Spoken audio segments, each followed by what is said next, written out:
প্রধান উপদেষ্টা বরাবর আমার পদত্যাগপত্র জমা দিয়েছি। আপনারা মনে করেন যে দেশে শান্তি শৃঙ্খলা বিরাজ করবে, সবাই শান্তিতে থাকবেন, এটা হবে না। এদিকে উপদেষ্টা নাহিদ পদত্যাগ করায় সারা দেশে উত্তাল পরিবেশ হয়েছে। সেনা প্রধানের কঠিন বার্তায়ও অনেক তথ্য এসেছে। শেখ হাসিনার কপালকুলে চারদিকে চুরি, ডাকাতি, ধর্ষণ এবং অস্বাভাবিক পরিস্থিতির জন্য দেশে এবার কি হবে, সেনা প্রধানের সর্বশেষ পদক্ষেপ দেখে সারা বিশ্ব অবাক হয়েছে। মাত্র কিছুক্ষণ আগেই আমাদের বৈষম্য বিরোধী ছাত্র আন্দোলন থেকে উপদেষ্টা পদে মনোনীত হওয়া নাহিদ পদত্যাগ করেছেন।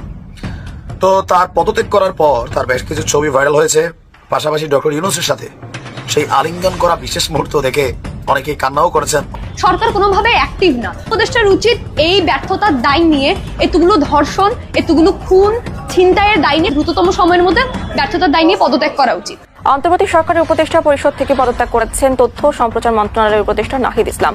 গতকাল রাত থেকে মানুষ পেটানোর নানা ভিডিও ছড়িয়ে পড়ল ফেসবুকে। সব সময় ভিডিও না থাকলে অন্তত তথ্য, অমুক জায়গায় চোর ধরা হয়েছে, তমুক জায়গায় ডাকাত ধরা হয়েছে, ছিনতাইকারী ধরা হয়েছে, তাদেরকে পেটানো হচ্ছে, লাইট পোস্টের সাথে ল্যাম্প পোস্টের সাথে বেঁধে পেটানো হচ্ছে। এবং একটা নিউজ দেখলাম, কেউ লিখেছেন কোন যেহেতু আমরা একটা অরাজক পরিস্থিতির মধ্যে বিরাজ করছি, তারা খুব ভালোভাবেই জানে যে এই সময় নিশ্চিত করে দিয়েছেন যে সরকার না আসা পর্যন্ত সেনাবাহিনী মাঠে থাকছে, সেনাবাহিনী ব্যারাকে ফিরছে না। এটা নিশ্চিত যে সেনাবাহিনী ব্যারাকে ফিরছে না। তিনি এটাও বলেছেন যে দীর্ঘ সময় ধরে সেনাবাহিনী বিভিন্ন ধরনের কার্যক্রমের সঙ্গে জড়িত, যদিও এটার কোনো কথা ছিল না। বল প্রয়োগ করতে নিষেধ করেছেন আপনার বাহিনীকে, ভালো কথা, ছেড়ে দিন জনগণের হাতেই। দেশ কোথায় যায় আমরা দেখতে চাই। চূড়ান্ত পর্যায়ে কোথায় যায়? চূড়ান্ত পর্যায়ে তো নেমেই গেছে। মানুষের জানমালের কোনো রকম নিরাপত্তা নেই। আসসালামু আলাইকুম রহমতুল্লাহ। সবাই কেমন আছেন? আশা করি সবাই অনেক অনেক ভালো এবং সুস্থ আছেন। সবাইকে স্বাগতম জানাচ্ছি আমাদের আরেকটি নতুন ভিডিওতে। প্রতিদিনের মতো আমি আপনাদের সিরিয়াত ফারুকি। দর্শক, আপনারা ইতিমধ্যে জানেন, হঠাৎ করেই পদত্যাগের ঘোষণা দিয়েছেন বর্তমান সময়ে অন্তর্বর্তীকালীন সরকার অন্যতম উপদেষ্টা নাহিদ ইসলাম। এরপরেই হঠাৎ করে একটি বক্তব্য দেন সেনাপ্রধান জেনারেল ওয়াকারুজ্জামান। তিনি পিলখানা হত্যাকাণ্ড নিয়ে একটা বক্তব্য দেন, যে বক্তব্যকে ঘিরে রীতিমতো সারা দেশে তোলপাড় সৃষ্টি হয়েছে।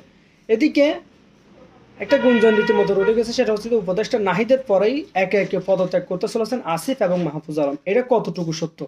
কিন্তু আপনারা সবাই ভিডিওর শুরুতে বেশ কিছু অংশ বিশেষ দেখেছেন, বাকি অংশ বিশেষগুলো আমরা একটু পরে দেখবো। তার আগে আপনাকে ছোট্ট একটি অনুরোধ জানিয়ে রাখতেছে, যারা আমাদের চ্যানেলটিতে একটু চ্যানেলটি সাবস্ক্রাইব করে সাথে দেখবেন। আর বেশি কথা বানাবার আমরা একটু ধারাবাহিকভাবে একটু বিস্তারিত দেখে আসবো। কিছুক্ষণ আগেই আমাদের বৈষম্য বিরোধী ছাত্র আন্দোলন থেকে উপদেষ্টা পদে মনোনীত হওয়া নাহিদ পদত্যাগ করেছেন। তো তার পদত্যাগ করার পর তার বেশ কিছু ছবি ভাইরাল হয়েছে। পাশাপাশি ডক্টর ইউনূসের সাথে সেই আলিঙ্গন করা বিশেষ মুহূর্ত দেখে অনেকেই কান্নাও করেছেন, অনেকেই খুশিও হয়েছেন। আবার পদত্যাগের পর তিনি যে বক্তব্য দিয়েছেন, সেই বক্তব্যটাকে ঘিরেও পজিটিভ নেগেটিভ নানান বক্তব্য আছে। তবে আমরা জানি যে তিনি একটা দলের প্রধান হবার জন্য পদত্যাগ করেছেন। তো দলের প্রধান মানে কি? আগামী দিনের প্রধানমন্ত্রী পদে যাওয়ার জন্য তিনি পদত্যাগ করেছেন। কারণ ছাত্রদের যে রাজনৈতিক দলটা 28 তারিখ ঘোষণা হবে, সেই দলটার প্রধান কিন্তু নাহিদ। প্রেসিডেন্সিয়াল ফর্ম হোক অথবা প্রধানমন্ত্রী ফর্ম হোক, নাহিদই হতে যাচ্ছেন পরবর্তী, যদি কপালে থাকে, কার কপালে কি আছে। যাই হোক, পদত্যাগ করার পর নাহিদ বলছেন, আমি মনে করছি সরকারে থাকার চেয়ে রাজপথে থাকা বেশি প্রয়োজন। শব্দে একটু ভুল আছে, রাজপথ না, রাজনৈতিক দলে থাকা বেশি প্রয়োজন। কারণ ছাত্ররা রাজনৈতিক দল করতে যাচ্ছে, সেই দলের প্রধান হতে যাচ্ছে নাহিদ। গণমাধ্যমে আমরা আগেই বলছি 24 থেকে 25 তারিখ নাহিদ পদত্যাগ করবে। পরশুদিনও নাহিদ বলছে এগুলো ভুয়া খবর, বাট আজকে ওইটাই করছে। তো এই কারণে মনে হয় যে এদের এই কথাবার্তাগুলোর মধ্যে একটু পরিচ্ছন্নতা দরকার। আমার 2 দিন আগের ভিডিওটা রেকর্ডেড দেখে নিয়েন, তখনই বলছি যে নাহিদ 24 থেকে 25 তারিখ পদত্যাগ করবে। বাট 23 তারিখও সে বলছে বিভ্রান্তমূলক খবর যেন না ছড়ায়। আচ্ছা, তো রাজপথে থাকা বেশি প্রয়োজন, রাজপথে না, রাজনৈতিক দলের প্রধান পদে থাকা বেশি প্রয়োজন, সেই জন্য তিনি পদত্যাগ করেছেন। এটা আমরা বুঝি, বাট তার বক্তব্য রাজপথে থাকা বেশি প্রয়োজন, তাই পদত্যাগ করেছে। পদত্যাগপত্র জমা দিয়েছি, সব কমিটি থেকে ইস্তফা করেছি। আর প্রধান উপদেষ্টার বাসভবন যমুনার সামনে এক সংবাদ সম্মেলনে তিনি বলছেন যে 8ই আগস্ট গণঅভ্যুত্থানের প্রতিনিধি হিসেবে আমরা যে 3 জন সরকারের দায়িত্ব নিয়েছি, তো নাহিদ সরকারে থাকা অবস্থায় 7 মাসে কি সংস্কার করছে এর একটা সামারি আমরা চাই। তাহলে আমরা বুঝতে পারবো যে ডক্টর ইউনূসের নেতৃত্বাধীন সরকার কতদূর কি করে আসছে। ইভেন তথ্য মন্ত্রণালয়ে তিনি কতটুকু কাজ করে আসছেন এটাও আমরা একটু জানতে চাই। 7 মাস তো মোটামুটি রাষ্ট্রীয় যত প্রটোকল সুযোগ সুবিধা তারা ভোগ করছেন, কোন মন্ত্রী এমপি থেকে 1 চামচ সুযোগ তারা ছাড় দেন নাই। আমরা এগুলো ক্লিয়ার চাই, কারণ আপনারা খুব গুরুত্বপূর্ণ একটা সময়ে হাজার হাজার মানুষের জীবনের বিনিময়ে আপনারা এই পদটাতে বসছেন। কাজের ক্লিয়ারেন্সটা দেওয়া দরকার ছিল যে গত 7 মাসে ভাই আমি দায়িত্ব নেওয়ার পরে রাষ্ট্রের এই কাজগুলা করছে যেগুলো আগে জুনায়েদ আহমেদ পলক করে নাই। আমরা ক্ষমতাকে প্রশ্ন করি, এটা আমাদের কাজ। আচ্ছা, এরপর তিনি বলছেন যে তখন দেশের জাতীয় নিরাপত্তা এবং গণঅভ্যুত্থানের আকাঙ্ক্ষা বাস্তবায়নের জন্য দায়িত্ব গ্রহণ করা যৌক্তিক মনে হয়েছিল। তো গত 6.5 মাস সরকার কাজ করছে, আশানুরূপ ফলাফল পায়নি।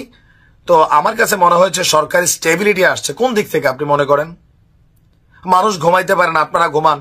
মানুষ খাইতে পারেন, আপনারা খান। 10টার পরে ঘর থেকে বের হইতে পারেন না, আপনারা পারেন। তো রাষ্ট্রের কোন জায়গার আপনার কাছে স্টেবিলিটি মনে হচ্ছে? হ্যাঁ, আপনারা কয়েকজনের জন্য স্টেবিলিটি হয়েছে ভাই, আমজনতার জন্য হয় নাই। তিনি বলছেন ব্যক্তিগতভাবে মনে করি সরকারের বাইরে দেশের যে পরিস্থিতি, সেই পরিস্থিতিতে একটি রাজনৈতিক শক্তি উত্থানের জন্য আমার রাজপথে থাকা প্রয়োজন, ছাত্র জনতার কাতারে থাকা প্রয়োজন। এগুলো রাজনৈতিক বক্তব্য, আমরা বুঝি। আগামীতে ক্ষমতা একবার আপনারা পাইছেন, আবার ক্ষমতার জন্য আপনারা পদত্যাগ করছেন, এগুলো মানুষের কাছে ক্লিয়ার। তো যাই হোক, এই পুরা ছাত্র অভ্যুত্থানের মধ্যে এজ এ ক্যারেক্টার হিসাবে, হেভি ক্যারেক্টার হিসাবে আমার কাছে নাহিদরে পছন্দ। যে ছাত্র জনতার যে রাজনৈতিক দল আসবে, এটার প্রধান কে হবে আমার মধ্যে অনেক চিন্তা ছিল। যখন নাহিদের নাম শুনছি মনে হয়েছে হ্যাঁ, ফুল টিমের মধ্যে একটু দায়িত্বশীল পোলা, কথা কম বলে, বাট যেটা বলে বুলেটের মতন বলে, পার্সোনালিটিও শক্ত, আর আছে নেতৃত্বে দেওয়ার মতন কোয়ালিটি আছে। তবে বক্তব্যগুলোতে একটু রাজনৈতিক 10 জনের মতন হয়ে গেছে আর কি। যাই হোক, বেস্ট অফ লাক নাহিদ। আমরা আশা করি আগামী দিনে তিনি তার দলকে সঠিক নেতৃত্ব দিবেন, দেশের কল্যাণে কাজ করবেন। গতানুগতিক দ্বারা পলিটিশিয়ানদের মতন ধুমধাম কথাবার্তা বলবেন না, যেটা 2 দিন পর আবার মানুষ দেখবে। ওইটাই হচ্ছে গতকাল রাত থেকে মানুষ পেটানোর নানা ভিডিও ছড়িয়ে পড়ল ফেসবুকে। সব সময় ভিডিও না থাকলে অন্তত তথ্য, অমুক জায়গায় চোর ধরা হয়েছে, তমুক জায়গায় ডাকাত ধরা হয়েছে, ছিনতাইকারী ধরা হয়েছে, তাদেরকে পেটানো হচ্ছে, লাইট পোস্টের সাথে, ল্যাম্প পোস্টের সাথে বেঁধে পেটানো হচ্ছে। এবং একটা নিউজ দেখলাম, কেউ লিখেছেন কোনো এক জায়গায় ছিনতাইকারী ধরে পেটানোর সময় ছিনতাইকারীর একটা পা কেটে নিয়ে চলে গেছে, এমন একটা নিউজ। আমি জানি না বাস্তবে হয়েছে কিনা, হতেই পারে। ইনফ্যাক্ট আমাদের এই বিভৎসতা বা নৃশংসতার সাথে আমি অন্তত দীর্ঘদিন থেকে পরিচিত, আমরা সবাই পরিচিত। আমরা এক বিভৎস পরিস্থিতি তৈরি করতে যাচ্ছি এবং আমরা অনেকে এটাকে সমর্থন করছি। আমি অবাক হয়ে দেখলাম এই ভিডিওগুলো শেয়ার করার সময় আমার বিবেচনায় সেন্সিবল মানুষও কেউ কেউ এর প্রতি সমর্থন সূচক বাক্য লিখে শেয়ার করছেন।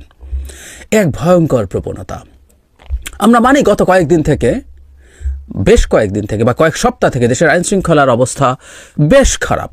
মানুষ নানা রকম সংকটের মধ্য দিয়ে যাচ্ছে এবং এক্ষেত্রে যা হয়, একটা ফোবিয়া তৈরি হয়ে গেলে বাস্তবে ঘটনা যা ঘটছে মানুষ তার চেয়ে ভয় বেশি পায়, মানুষ ভয় বেশি পাচ্ছে।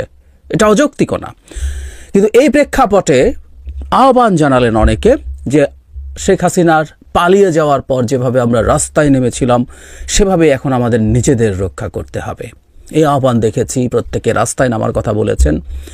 রাস্তায় নেমে পাহারা দেওয়ার কথা টু সাম এক্সটেন্ট আমরা যদি ছাড়ও দেই, আমি এটাকেও খুব সহজভাবে দেখতে চাই না, কিন্তু যদি টু সাম এক্সটেন্ট একটু ছাড়ও দেই, আমরা যদি কিছু কিছু লোকজনকে ধরে ফেলতে পারিও, তাদেরকে এরপর পিটিয়ে বেঁধে রেখে যা করছি, এটা আমাদের রাষ্ট্র গঠনের জন্য এক বড় বিপদের ব্যাপার। আর এই মুহূর্তে শর্ট টার্ম যে বড় বিপদটা হবে সেটা হচ্ছে দেশের অভ্যন্তর এবং বাইরে বাংলাদেশে কোনো সরকার নেই, এই পারসেপশনটা তৈরি হবে। এ খুব ভয়ঙ্কর প্রবণতা। আরেকটা আলাপ এসছে যেটাকে আমি খুব নেগেটিভলি দেখতে চাই। কেউ কেউ এই মব জাস্টিস, কেউ কেউ বলছেন, আমি বহু সময় বলেছি মবের সাথে জাস্টিস শব্দটা যায় না। মব কোনোদিন জাস্টিস করতে পারে না। একজন প্রকৃত অপরাধীকেও যখন মব যা করে এটা জাস্টিস না। সুতরাং মব যা করে এটা ভায়োলেন্স ইন এনি ফর্ম। সবচেয়ে ভয়ঙ্কর অপরাধীর ওপরেও যদি হয় সবচেয়ে ভয়ঙ্কর আওয়ামী লীগের সন্ত্রাসীর ওপরে হয়, সেটা ভায়োলেন্সই হবে, মব জাস্টিস বলে কিছু নেই। যাই হোক, কেউ কেউ বলছেন এটা করতে গিয়ে বড় বিপদ হতে পারে, যে নিরপরাধ মানুষ এই ধরনের ঘটনার শিকার হতে পারে। কেউ কেউ বলছেন যে এটার মধ্যে একটু মানসিক ভারসাম্যহীন ভবঘুরে ধরনের মানুষ টার্গেটে পরিণত হতে পারেন, অথবা কেউ পরিকল্পিতভাবে কাউকে টার্গেট করতে পারেন। আসলে পারেন, রাস্তায় কেউ একজন হেঁটে যাচ্ছেন, আপনার শত্রু, আপনি তার পেছনে ছিনতাইকারী বলে ধর ভরে ধরে চেঁচিয়ে দৌড় দেওয়া শুরু করেন, বহু মানুষ কোনো কিছু প্রশ্ন করার আগেই তাকে ধরে পেটাতে শুরু করবে, মেরেও ফেলতে পারে। এটাকে তারা সামনে আনছেন। এটাও এক খুবই অসুস্থ, খারাপ যুক্তি, খুব খারাপ যুক্তি। তার মানে ভাবটা এরকম, আমরা যদি জেনুইন ছিনতাইকারী, চোর, ডাকাতকে ধরে ফেলতে পারি, ধর্ষককে ধরে ফেলতে পারি, তাহলে তাকে পিটিয়ে মেরে ফেলা জায়েজ আছে। এর উল্টো পাশেই ব্যাপারটা। তাই দীর্ঘদিন থেকে আসলে এই আলাপটাই হয়েছে এবং এই আলাপটার বিরুদ্ধে দাঁড়িয়েছিলাম। আমি একটু পেছনে যাই, অনেক আগে আমার ব্লগের লেখালেখির শুরুর দিকের ঘটনা। আমিনবাজারের 6 জন ছাত্রকে পিটিয়ে মারা যখন হয়েছিল, যখন দেখা গেল তারা আসলে ডাকাত ছিল না, প্রথম তাদেরকে ডাকাত সন্দেহে ধরে পিটিয়ে মেরা ফেলা হয় শবে বরাতের রাতে। পরে যখন দেখা গেল তারা ডাকাত ছিল না, তখন সেটা নিয়ে আমাদের অনেকের হাহুতাশ ছিল। এটা হচ্ছে খুব ভয়ঙ্কর ব্যাপার। তখন একটা ব্লগ লিখেছিলাম, হেডলাইন আমার মনে আছে, ধরে নিলাম ওরা ভয়ঙ্কর ডাকাত। মানে ওটা ভয়ঙ্কর ডাকাত হলেও আমরা পিটিয়ে মেরে ফেলতে পারি। Is it a state? একটা স্টেট তখন স্টেট হয়ে ওঠে যখন সে বিচার করতে পারে। স্টেট তো নিজে হত্যাই করতে পারে না, আর আমরা জনগণের নাগরিক যখন হয়ে উঠব, আমরা স্টেট যদি হয়ে ওঠে, আমরা নাগরিক হব। নাগরিক আইন এবং বিচারের হিসাব করবে, সেটা কিভাবে কাজ করবে সেটা করবে। ফাইন, এটাই নিয়ম, এটাই হতে হয়, এতে কোনো সন্দেহ নেই। বাংলাদেশের বিচার ব্যবস্থা নিয়ে প্রশ্ন আছে, বাংলাদেশের অপরাধ তদন্ত নিয়ে প্রশ্ন আছে, বাংলাদেশে এইসব নানান সংকটের কারণে অপরাধীরা জেলে যায়, বেরিয়ে আসে, জামিন পেয়ে যায়। কোনো একজন পুলিশ অফিসারের একটা স্টেটাস আমার আমি শেয়ার হতে দেখলাম, যেখানে তিনি বলছেন যে একজন ছিনতাইকারীকে গত কয়েক বছর উনি 3 বার ধরেছেন, আরও 2 বার তার থানার আর কেউ ধরেছেন। তার মানে উনি বারবার জামিন পেয়ে যাচ্ছেন। তাহলে আসলে এটা বন্ধ হবে কিভাবে, সেটার সমাধান আমরা কিভাবে করব, it's a totally different debate. কিন্তু আমরা ধরে পিটিয়ে মেরে ফেলা, ধরে থাকুক, ধরে পেটাতেই পারি না। একটা মানুষ আর একটা মানুষকে পেটানোর অধিকার একটা সময় রাখে, যখন তিনি নিজে বাঁচার চেষ্টা করছেন। ছিনতাইকারী আপনাকে আমাকে আক্রমণ করছে, আমরা যদি মনে করি তাকে পাল্টা আঘাত করে আমরা বাঁচতে পারবো এবং সেটা ঠেকাতে পারবো, আমরা তখন সেটা করতে পারি। এর ছাড়া কোনো একটা মানুষকে ইভেন হাতে নাতে ধরে ফেলার পর, সেই অবস্থায় নিয়ে আসার পর তাকে পেটানোর অধিকার আমরা রাখি না। খুবই আইডিয়ালিস্টিক লাগছে, আমি জানি অনেকে বলবেন এগুলো মানে কিতাবের কথা, সব কেতাবি কথা না বলা ভালো, কিন্তু না, এই কেতাবি কথাগুলো একটা রাষ্ট্র গঠনের খুবই পূর্ব শর্ত। কিন্তু যে কথাটা বলছিলাম সেটা হচ্ছে এই, আরেকটা বড় বিপদ অপেক্ষা করছে বাংলাদেশের অভ্যন্তরে। যখন জনগণ এই কাজগুলো করতে শুরু করে দেয়, তখন এই আলাপ তোলা খুব সহজ যে বাংলাদেশে আইন শৃঙ্খলা রক্ষার ব্যবস্থা পুরো ভেঙে পড়েছে এবং এখানে সরকার আসলে আর এফেক্টিভ না। এই বয়ান বাংলাদেশের ভেতরে কেউ কেউ দিতে চায়। এটা হলেই তো এই সরকারকে সরিয়ে অন্য কোনো ধরনের সরকার, সেটা সরাসরি সামরিক অথবা মুখোশ পরিহিত সামরিক 1-11 মতো, কিংবা সোকল্ড বিপ্লবী সরকার তৈরির একটা প্রেক্ষাপট হয়তো তৈরি করা যায়। অ্যাট দ্য সেম টাইম বাইরে যেসব শত্রু আছে আমাদের দেশের, ভারত বা আর কেউ, তারা বাংলাদেশে যে একটা মবক্রেসি চলছে, এটা একটা মবক্রেসি। আসলে বাংলাদেশে যে কোনো সরকার নেই, এই ন্যারেটিভ এস্টাবলিশ করা সবার জন্য ইজি হয়ে যায়। সো এই প্রত্যেকটা বিপদ, প্রত্যেকটা ঝুঁকি আমাদের সামনে আছে। অ্যাবভ অল, কেউ কোনো কিছু যদি নাও করে, বাংলাদেশকে আমরা একটা গণতান্ত্রিক, উদার গণতান্ত্রিক দেশ হিসাবে গড়ে তুলতে চাই, যেখানে অনেক গুরুত্বপূর্ণ পূর্ব শর্তের মধ্যে একটা হচ্ছে আইনের শাসন থাকবে, বিচার ব্যবস্থা ঠিকঠাক মতো কাজ করবে, বিচারের মাধ্যমে অপরাধীদের শাস্তি দেওয়া যাবে। কেউ বলতে পারেন আপনার তো ছিনতাই হয় নাই কোনো দিন, তাই আপনি সব বুঝবেন। আমার নিজের ছিনতাই হয়েছে, 4 বার আমি ছিনতাইয়ের শিকার হয়েছি। সাম্প্রতিক অতীতে নেই, কিন্তু আমার 4 বার ছিনতাই হওয়ার অভিজ্ঞতা আছে। আমার অনেক ক্ষয়ক্ষতি হয়েছে, এমনকি শারীরিকভাবে খুব বড় আহত না হলেও আমি একবার মলমপাটি বলে আমি আমার চোখ নিয়ে খুব বড় বিপদে পড়েছিলাম। যন্ত্রণা তো ছিলই, সে চোখের ওপরে ঝুঁকি আসবে সেই পরিস্থিতিও তৈরি হয়েছিল। তারপরও আমি মনে করি তারপরও আমি মনে করি এইসব মানুষকে কোনোভাবে আমরা তাদেরকে আঘাত করতে পারি না। আমরা এই রাষ্ট্রটাকে গণতান্ত্রিক রাষ্ট্র হিসেবে গড়ে তুলতে চাই। গড়ে তোলার পূর্বশর্ত হিসেবে আমাদেরকে নাগরিক হয়ে উঠতে হবে। আমরা যদি নাগরিক না হয়ে উঠি, আমরা যদি মবের মতো আচরণ করি, আমরা যদি আদিম ট্রাইবাল সোসাইটির মতো আচরণ করি, তাহলে তো আমরা রাষ্ট্র গঠন করতে পারবো না। রাষ্ট্র গঠনের সবচেয়ে গুরুত্বপূর্ণ পূর্বশর্তদের একটা হচ্ছে এর যে বাসিন্দারা আছেন তাদেরকে নাগরিক হয়ে উঠতে হবে। সুতরাং আমরা যারা নানানভাবে বলছি অপরাধীকে আঘাত করতে গেলে অন্যরা নিরপরাধীরা আঘাত প্রাপ্ত হতে পারেন, সেটা একেবারেই নাগরিক হওয়ার পথে বাধা। সেটা আমরা নাগরিকের মতো কথা বলছি না। বা কেউ বলছেন অল্প কিছু চড় থাপ্পড় দিয়ে দাও, খুব বেশি মারা যাবে না। এগুলো প্রত্যেকটা নাগরিকের মতো কথা না, এগুলো প্রত্যেকটা ট্রাইবাল সোসাইটির কথা। প্লিজ আমরা এগুলো থেকে সরে আসি এবং যে কোনো রকম যে কোনো ক্ষেত্রে যে কারো উপরে শারীরিক আঘাতের বিরুদ্ধে দাঁড়াই।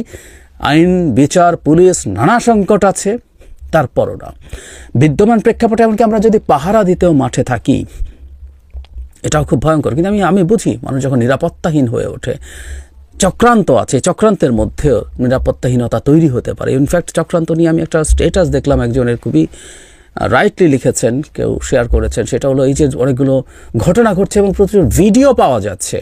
এত ভিডিও তো সিসি ক্যামেরার ভিডিও এত পাওয়া যাওয়ার কথা ছিল না, কিন্তু এগুলো পাওয়া যাচ্ছে। তার মানে এর পেছনে সুনির্দিষ্ট পরিকল্পনা আছে যে জনগণের মধ্যে নিরাপত্তা বোধের হীনতা তৈরি করতে চায়। সুতরাং সব কিছু আছে আমাদের মধ্যে, এই ধরনের মানসিকতা তৈরির ব্যাপার আছে, কিন্তু আমরা যেন চেষ্টা করি সেটাতে রেসপন্ড না করতে। সেই আকাঙ্ক্ষার জন্য এবং আমার যে গণ অভ্যুত্থানে যে ছাত্র জনতা অংশগ্রহণ করেছে সেই শক্তিকে সংহত করতে আমি মনে করেছি যে আমার সরকারের থেকে আমার সরকারের বাইরে রাজপথে আমার ভূমিকা বেশি হবে এবং আমার বাইরে যারা আমাদের সহযোদ্ধা রয়েছেন তারাও এটি চান এবং সেই প্রেক্ষিতে আমি মূলত আজকে পদত্যাগপত্র জমা দিয়েছি। গত 6 মাসে আমি আমার জায়গা থেকে চেষ্টা করেছি কাজ করে যাওয়ার। 2টি মন্ত্রণালয়ের বাইরেও অনেক অতিরিক্ত দায়িত্ব আমাদের পালন করতে হয়েছে। আমরা চেষ্টা করেছি এবং মন্ত্রণালয়গুলোতেও আমরা কিছু কাজ করেছি। সেই কাজের ফলাফল হয়তো সামনে জনগণ পাবে। 6 মাস খুবই কম সময়, তারপরও আমি চেষ্টা করেছি আমার কাজ আর ফলাফল সেটা জনগণ মূল্যায়ন করবে। তো আজকে থেকে মূলত আমি সরকারের আর কোনো দায়িত্বে নেই, এটি মূলত বলার জন্য আপনাদেরকে আজকে আমরা 3টা কোশ্চেন নেব।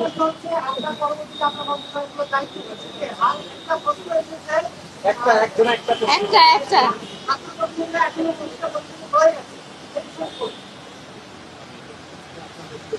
আমার পরে দায়িত্ব নিবে এটা আসলে ক্যাবিনেটে পরবর্তীতে এটা ক্যাবিনেট ঠিক করবে, উপদেষ্টা পরিষদে ঠিক করবে। আর আমি আমার জায়গা থেকে মনে করেছি আমার বাইরের প্রয়োজন, বাট এখনো আমাদের গণ অভ্যুত্থানের আকাঙ্ক্ষা তো বাস্তবায়িত হয়নি। বিচার এবং সংস্কারের যে প্রতিশ্রুতি নিয়ে এই সরকার গঠিত হয়েছিল, ছাত্ররা এসেছিল, সেই প্রতিশ্রুতি পূরণে অন্য যে 2 জন রয়েছে তারা মনে করছে তাদের সরকারে এখনো দায়িত্ব রয়েছে, তারা এখনো সরকারে থেকেই জনগণকে সার্ভ করবে। তারা যদি রাজনীতি করার প্রয়োজন বোধ করে তারা তখন হয়তো সরকার ছেড়ে দেবে।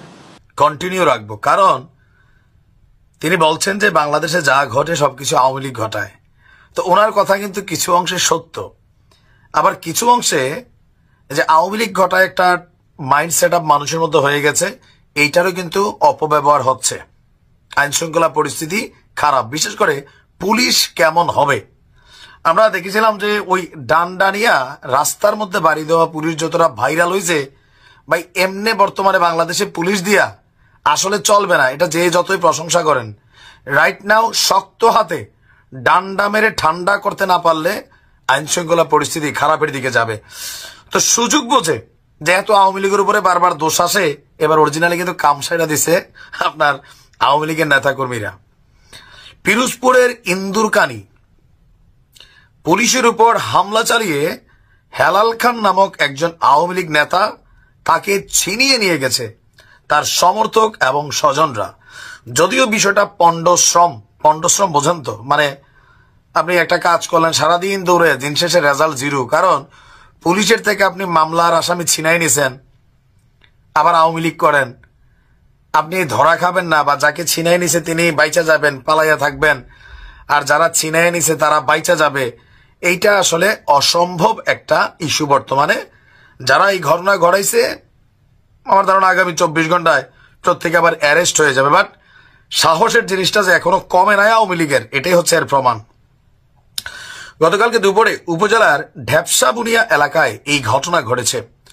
ছিনিয়ে নেওয়া আসামি হেলাল খান উপজেলার বালিপাড়া ইউনিয়নের একটি ওয়ার্ডের আওয়ামী লীগের সাধারণ সম্পাদক। অলরেডি এই ঘটনায় যারা জড়িত তাদের মধ্যে 2 জনকে পুলিশ গ্রেপ্তারও করেছে, মজনু নায়েব এবং ইদ্রিস নায়েব নামক 2 জনকে, আর তাদের 2 জনের বাড়ি এই ইউনিয়নের ঢ্যাপসা বুনিয়া গ্রামের। পুলিশ বলছে সোমবার দুপুরে একটি জিয়াফত অনুষ্ঠানে স্থানীয় ওয়ার্ড আওয়ামী লীগ নেতা হেলাল খানের উপস্থিতির খবর পেয়ে ইন্দুরকানী থানা পুলিশের একটি দল তাকে গ্রেপ্তার করে। তো জিয়াফত বাড়ি, সাথে তো সমর্থকরা ছিলই, আর সেখান থেকে অ্যারেস্ট করে নেওয়ার জন্য যখন পুলিশ গাড়িতে তুলছে তখন তার যে সমর্থকরা বলছে ভাই জিয়াফত না খেয়ে যাবে না, এই বাকবিতণ্ডা। তারপর হচ্ছে তাকে জোর করে পুলিশের গাড়ি থেকে তারা ছিনিয়ে নিয়ে যায়। আর আসামি ছিনিয়ে নেওয়ার সময় 2 জন আপনার মানে পুলিশের সাথে হাতাহাতি অবস্থায় কিন্তু আটক হয়ে যায়, বাকিরা পালাই যায়। আর এই ঘটনায় এলাকায় ব্যাপক তোলপাড় সৃষ্টি হয়েছে। বলা হচ্ছে যে 5ই আগস্টের পর ঘোষেরহাট বাজারে বিএনপির মিছিলে হামলা এবং ককটেল বিস্ফোরণের ঘটনায় দায়ের করা মামলার অন্যতম আসামি হেলাল খান। বাদীপক্ষের অভিযোগ, হেলাল খান এলাকায় প্রকাশ্যে ঘুরলেও পুলিশ তাকে গ্রেপ্তার করছে না। ওসি সাহেব বলছেন হেলাল খান নাশকতা মামলার আসামি, পুলিশ তাকে গ্রেপ্তার করলে স্থানীয়দের সহায়তায় পুলিশের উপর হামলা করে সে পালিয়ে যায়, আর তাদেরকে খোঁজা হচ্ছে। ওই যে ভিডিওর প্রথমে বললাম যে পণ্ডশ্রম, এই ধরনের ঘটনা করে কেউ কিন্তু বাঁচতে পারবেন না, মাথায় রাখেন। এখন পরিস্থিতি যাই হোক, আওয়ামী লীগের কেউ যদি একটা পাদও দেয় তারা কিন্তু পুলিশ ধরবে, আর পুলিশ থেকে আসামি ছিনাই নিবেন, গণহারে মামলা হবে, অজ্ঞাত আসামি হবে, এরপর যারে পায় তারে কিন্তু আসামি দিয়ে দিবে, এলাকার বহুত মানুষের বিপদে ফেলবেন। এটা সাহস দেখানোর বিষয় না, সবসময় গায়ের জোর কাজে লাগে না, ব্রেইনের বিষয় আছে। তবে কেউ কেউ বলছে ভাই দেখছো এখনো আওয়ামী লীগের সাহস কত কমে না, সুযোগ পাইলে কাম সেটা দেয়। অবশ্য যত কিছুই ঘটে আওয়ামী লীগের উপর দিয়ে যাচ্ছে। বল প্রয়োগ, সেনাপ্রধান বক্তব্যে যেটি বলেছেন যে দেশে চলমান পরিস্থিতিতে অতিরিক্ত বল প্রয়োগ না করে ধৈর্যের সঙ্গে পরিস্থিতি মোকাবেলার পাশাপাশি পেশাদারিত্বের সঙ্গে দেশ ও জাতির কাজ করতে সেনা সদস্যের প্রতি আহ্বান জানিয়েছেন সেনাবাহিনী প্রধান জেনারেল ওয়াকারুজ্জামান। গতকাল সাভার সেনানিবাসের ফায়ারিং রেঞ্জে আয়োজিত বাংলাদেশ সেনাবাহিনীর ফায়ারিং প্রতিযোগিতার সমাপনী ও পুরস্কার বিতরণী অনুষ্ঠানে প্রধান অতিথির বক্তব্যে তিনি একথা বলেন। সেনাপ্রধান এ সময় আরো বলেন, আমরা ভেবেছিলাম যে দ্রুত কাজ শেষ করে ক্যান্টনমেন্টে ফিরে যাব, কিন্তু কাজটা দীর্ঘদিন ধরে করে যেতে হচ্ছে, তাই আমাদের ধৈর্য রাখতে হবে এবং পেশাদারিত্বের সঙ্গে কাজটা সম্পন্ন করতে হবে। সুতরাং দেশ ও জাতির জন্য আমাদের কাজ করে যেতে হবে এবং যতদিন না পর্যন্ত আমরা একটি নির্বাচিত সরকার পেয়ে যাই আমাদের এই কাজটি ধৈর্যের সঙ্গে করে যেতে হবে। বল প্রয়োগ করতে গেলেও অত্যন্ত পেশাদারিত্বের মাধ্যমে যত কম বল প্রয়োগ করা যায় ততই ভালো। সেনাপ্রধানের বক্তব্যে এটি স্পষ্ট যে বল প্রয়োগ করতে তিনি নিষেধ করেছেন, কিন্তু ঘটনা হচ্ছে সেনাবাহিনী বল প্রয়োগ করুন আর না করুন, সেনাবাহিনী মাঠে আছে। এই মুহূর্তে সেনাবাহিনী প্রায় 7 মাস যাবত মাঠে আছে। এর মধ্যে 5 মাসের অধিক সময় পূর্ণ ম্যাজিস্ট্রেসি পাওয়ার নিয়ে সেনাবাহিনী তৃতীয় ধাপে, এই মুহূর্তে ম্যাজিস্ট্রেসি পাওয়ারের 3য় ধাপে ক্ষমতায় আছে বা মাঠে আছে। কিন্তু লাভ কি হচ্ছে? দেশের আইন শৃঙ্খলা কি ভালো হয়েছে? দেশের মানুষ কি শান্তিতে ঘুমোতে পারছে? দিনের বেলায় যে কোনো জায়গায় নানা রকম অঘটন ঘটছে, আর রাত তো ভয়ানক। ঢাকার রাতে কারো প্রয়োজন না হলে সন্ধ্যার পরে মানুষ বের হয় না, ভয়ঙ্কর অবস্থা। একটি রাস্তার মধ্যে, জনবহুল রাস্তার মধ্যেও ছিনতাইকারীর আক্রমণ ঘটছে। লাভ কি হচ্ছে? বল প্রয়োগ করুন আর না করুন, কোনো লাভ হচ্ছে? লাভ হচ্ছে না। এখন আসুন যে যতক্ষণ পর্যন্ত আমরা নির্বাচিত সরকার না পাই ততক্ষণ পর্যন্ত সেনাবাহিনী মাঠে থাকবে। সেনাপ্রধানের এই বক্তব্যে এই আলামতটি পাওয়া গেছে। নির্বাচন আসলে কবে হবে? 7 মাসে মোহাম্মদ ইউনূসের সরকার নির্বাচনের কোনো রোড ম্যাপ ঘোষণা করতে পারেনি। নির্বাচন কবে হবে এটি জাতির কাছে একটা তামাশা বা ধোঁয়াশায় পরিণত করেছে।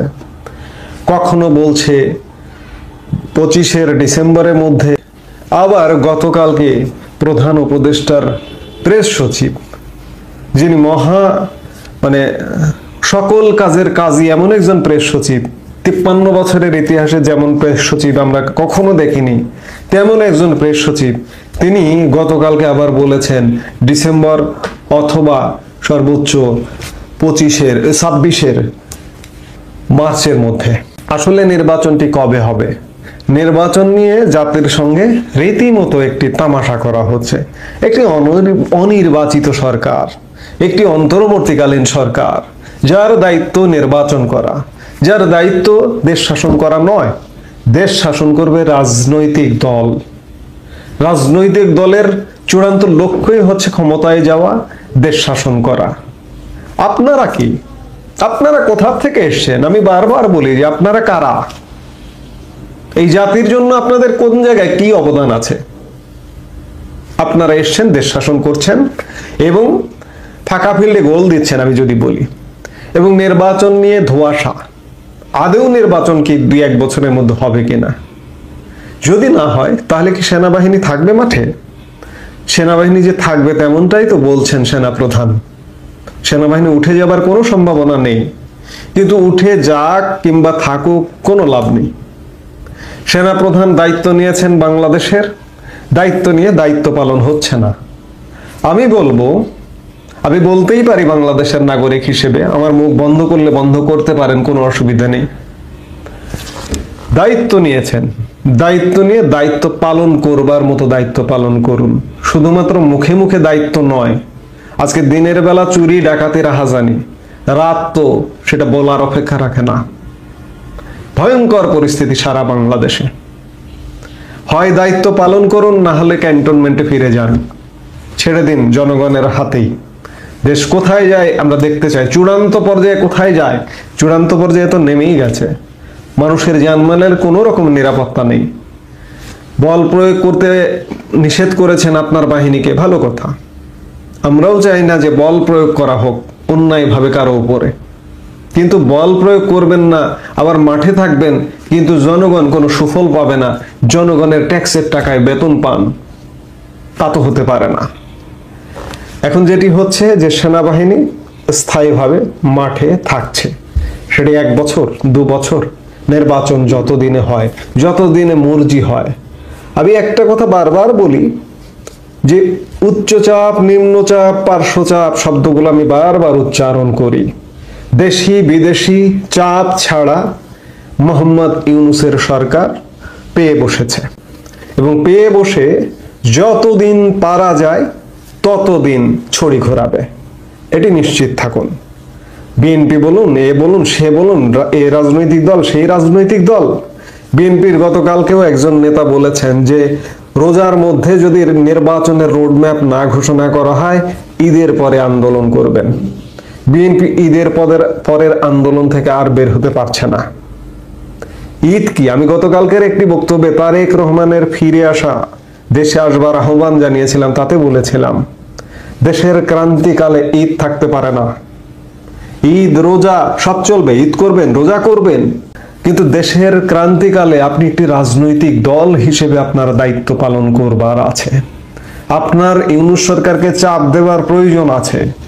বিএনপি যদি ভাবেন, বিএনপি প্রধান, বিএনপির ভারপ্রাপ্ত চেয়ারম্যান তারেক রহমান যদি ভাবেন আপনাকে বাংলাদেশের জনগণ প্রধানমন্ত্রী বানিয়ে।